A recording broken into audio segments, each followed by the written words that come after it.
You are listening to Policybazaar.ae's The Policy Project. We've got you covered. It's not what we do once in a while that shapes our life. It's what we do consistently. So goes one of my favorite quotes, which, if you think closely, applies to pretty much everything we do, be it studying, working, gymming, eating right, or even investing. However, when it comes to maximizing your wealth, along with consistency, there's another principle which is equally important. The concept which is referred to as the eighth wonder of the world. Yeah, you guessed it right. Compounding. Welcome to another episode of the Policy Project. I'm Sid, your host and your go-to guy for all things insurance. And today, we're talking about the two principles of maximizing your wealth, compounding and consistency. And like always, we're not alone. We have an expert with us, Atul Kathuria. He's the business head life insurance at Policybazaar.ae, and he's here to guide us about this topic. Welcome, Atul. As always, a pleasure to have you on the Policy Project. Thank you, Sid. Good morning. Morning. Okay, ji, चालू करें? Yes, please. Okay. As always, रीति और रिवाज के मुताबिक, we start off with a basic question. How would you compare the impact of starting investment at the age of 25 versus the age of 35 with the same monthly contribution over a span of, let's say, 30 years? Right. See, a couple of things. One, if you start investing at 25 versus 35, if we assume that both these individuals are planning to retire at the same age, let's say that age is 55. So the person who is going to start investing at 25, he has 30 years to invest, versus the person who is going to start investing at 35, he has 20 years to invest, right? So there are two comparisons. One, if this person who is at 25, he starts investing 1,000 dirhams a month for 30 years. At the end of 30 years, he'll have roughly 2.2 million dirhams. So he's put in 360,000 dirhams in 30 years, but that turns to, see the power of compounding, it turns to 2.2 million dirhams. Whereas the person who started at 35, let's say he gets only 20 years to invest. So this person is putting in 240,000 dirhams. At the end of it, he'll get 750,000 dirhams only. 750,000 versus 2.2 million is huge, right? Yeah, it's almost 1/3. Yeah, correct. And then also, if you say that okay, the elder person did not get the equal opportunity. So let's say if the younger person is also investing for 20 years only and not 30 years. So the person who is starting investing at 25 and he invests only for 20 years, but he retains his investment for the next 10 years also because he doesn't need the money before 55 because he's retiring at 55, let's say. Right. So the investment amount is the same. This person is also putting 240,000 dirhams. The elder person is also putting 240,000 dirhams. And at the end of the 30 years, the person who's currently 25, he will get 1.9 million dirhams versus the other person is still getting 750,000, right? Mind blown. So yeah. Okay. Now that we have the facts and the basics right. Yeah. Tell me, why should mid-career professionals with rising income profile consider a step-up SIP approach? And how does that impact long-term wealth accumulation? Correct. See, as we are talking about that younger professionals at 20, 25, 30, 35, they should start investing. And most of us, obviously, in our career progressions, our incomes keep increasing. And our disposable incomes can also keep increasing, right? So obviously, if today my capability is only to invest 1,000 dirhams a month, 5 years down the line, my capability is to invest 2,000, I should not continue to do just 1,000, right? That doesn't do justice to my portfolio. So that is why, as your income keeps increasing, you should consider step up SIPs. One of the easiest ways to do that is, you can do top ups in your existing plan, or the second option is that you can every 2 or 3 or 4 or 5 years you start buying a new plan for the amount that whatever is your incremental disposable income. By that amount, you should buy a new plan, right? And that's how at your retirement you'll have a great, healthy retirement benefit. Interesting. Now, this was for professionals who already are in jobs. But what if it is for somebody who is, let's say, an entrepreneur or a consultant, somebody who's like a freelancer, high volatility professionals? So how should they invest and what should be their frequency to adjust and to stimulate consistency and still benefit from this compounding? Right. See, I think to benefit from consistency and compounding, the investment frequency has to be monthly only. They should also, like everyone else, they should consider systematic investment every month. So now the problem is that, okay, if they're not getting their income every month and the amounts are changing month on month, or they are not consistent, the income is not consistent.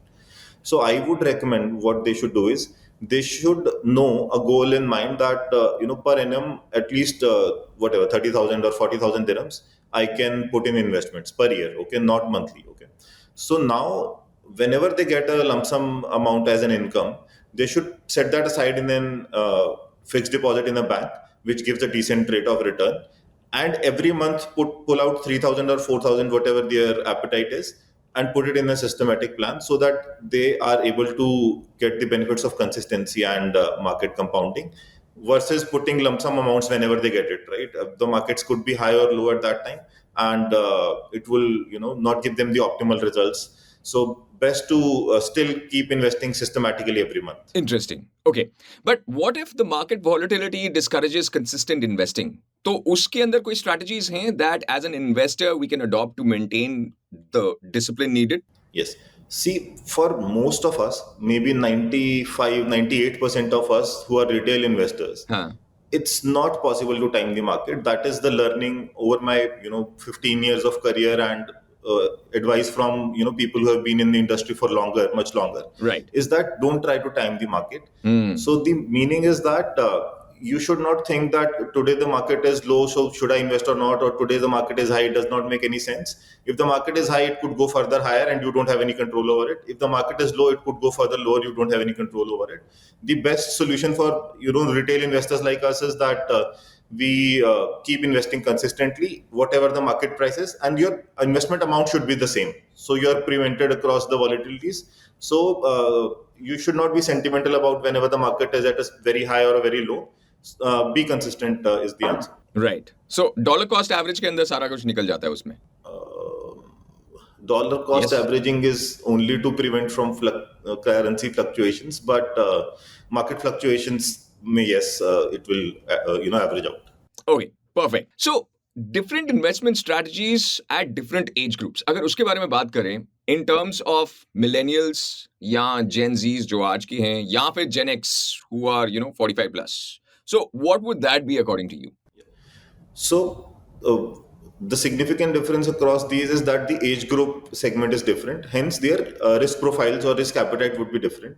What happens is when you are 25 or 30 or 35, you have a higher risk appetite.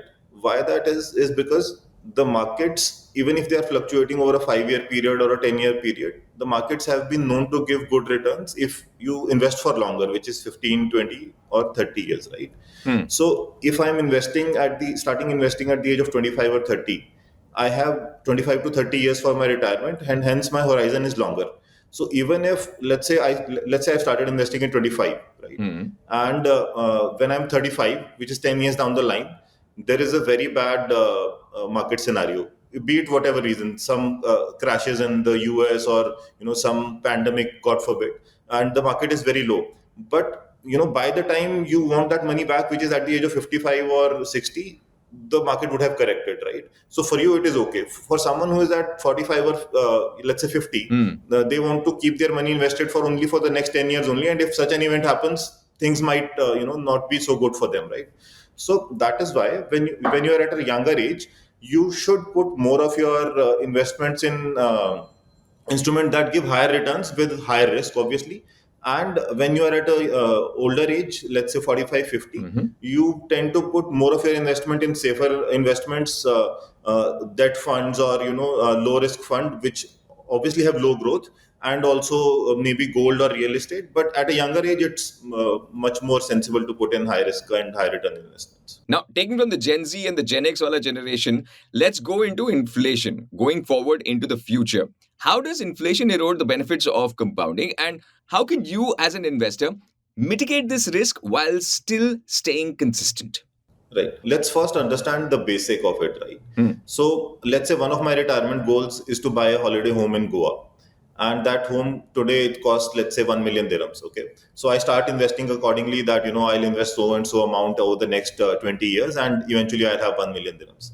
Correct. But it is not really possible that after 20 years that property will still be 1 million dirhams. So I need to set my goals accordingly, right, adjusting for inflation. So let's say we know hypothetically that inflation in that area is going to be 5%. So I tend to set my goal accordingly. Maybe my goal will not be 1 million dirhams, but it will be 1.5 or 1.7 million dirhams Right. after adjusting for the inflation, right? So that is one. While you're planning your corpus, what savings amount do you need at the end of your savings journey, right? So one, you need to take care of that. Two, coming back to how you can supersede the impact of inflation. Mhm. So you should be more aware, you should take more understanding of the market, which segments are growing better.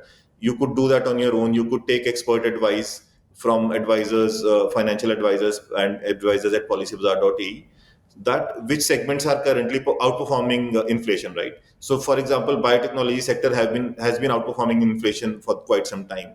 AI sector is now outperforming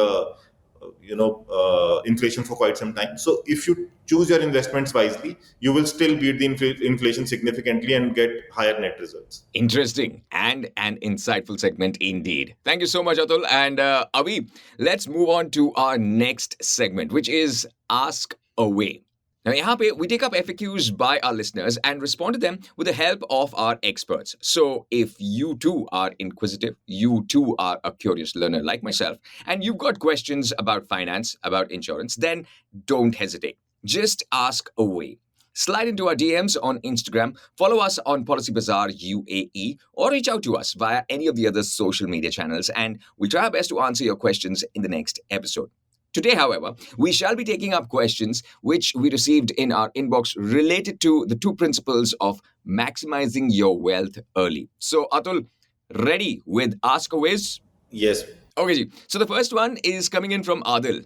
He's asking, how can someone nearing the age of retirement, which is around 55 plus, still benefit from compounding even if they start late? And are there any instruments or what instruments are the most suitable?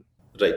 See, once you're at close to the age of your retirement, it's likely that you would have a corpus already, saved up. So it's best that you put that corpus in a systematical withdrawal plan. What that does is that, let's say you have 2 million dirhams accumulated by the age of 55, and you want to get a regular income out of that over the next 10, 15, 20 years, or till the time you're alive.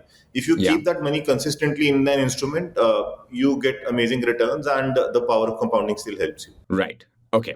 Mayank is asking, what are the pros and cons of investing in real estate in your 40s compared to increasing equity exposure in a diversified portfolio? Right. So, hi, man. So this goes back to different age groups having different risk appetites. Right. In the mid 40s, it's ideal to have maybe approximately half of your investments in equities, growth equities, which may be a slightly higher risk but higher returns, and half of them in low risk instruments, which could be your debt funds, which could be gold, which could be real estate. So yes, your question is valid. Like in the mid 50s, approximately half of your investments should be in low risk instruments. All right, Mayank, we hope we answered your question. And Yug ka agla wala hai. He's asking, why are equity mutual funds or index funds often recommended for young professionals rather than fixed deposit or gold? Yes.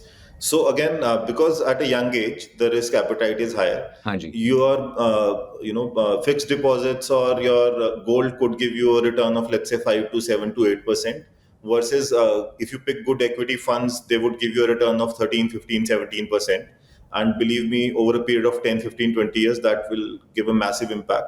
Your The same amount, if you invest in a 5, 7, 8% growth instrument versus a 13% growth instrument, in 10 years your money will be more than double. So it's very important to pick your investments wisely, and especially at a younger age, I would recommend you should go in high growth equity investments. Perfecto. All right.